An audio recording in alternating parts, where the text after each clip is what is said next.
प्रश्न है हमारे पास। एक समचतुर्भुज का परिमाप 36 मीटर है और इसकी ऊंचाई 7 मीटर है।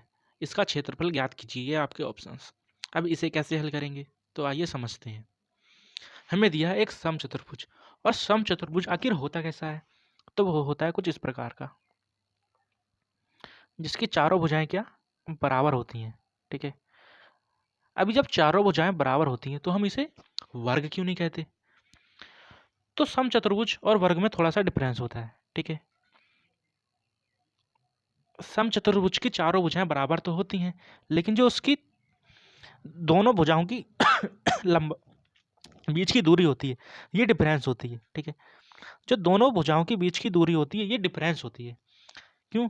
अगर हम यहां से देखें तो ये डिफरेंस होती है। ठीक है।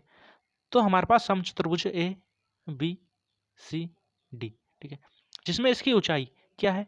इसको मान लेते हैं A B C D E और एफ। ठीक है। और जो वर्ग होता है उसमें उसकी ऊंचाई नहीं होती है, उसमें सिर्फ भुजाओं की लंबाई होती है। तो इसका परिमाप दिया है 36।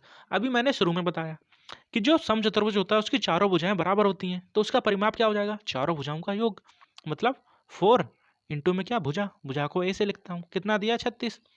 यहाँ से हम समचतुर्भुज की एक भुजा निकाल लेंगे, तो एक भुजा कितनी आ जाएगी? 9। ठीक है। 4 निम 36, एक भुजा आ गई। लेकिन समचतुर्भुज के क्षेत्रफल का सूत्र क्या होता है, हमें यह भी याद होना चाहिए। तो समचतुर्भुज के क्षेत्रफल का, एरिया का सूत्र होता है आधार गुणा में ऊंचाई। ठीक है। आधार गुणा में ऊंचाई। ठीक है।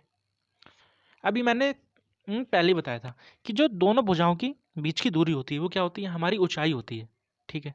तो जब ये वाली बिंदु हमारी ऊंचाई है तो आधार कौन सा हो जाएगा? उसकी ये वाली भुजा। अब भुजा चाहे जो सी ले लो, ठीक, सारी भुजाएं बराबर है और ऊंचाई हमें प्रश्न में 7 दे रही है।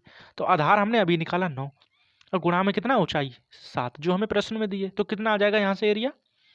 7 निम 63। ठीक है। ऑप्शन नंबर 2 हमारा राइट आंसर। अभी आपको क्या करना है? आपको समचतुर्भुज, ठीक है, और वर्ग में डिफरेंस देखना है। आपको समझना है कि इन दोनों में आखिर क्या अंतर होते हैं, वर्ग कैसा होता है और समचतुर्भुज कैसा होता है, क्योंकि इन दोनों की चारों भुजाएं बराबर होती है। ये कॉमन चीज होती है दोनों में। ठीक है। अभी आप जाओ और पता करो और कमेंट करना। ठीक है। धन्यवाद।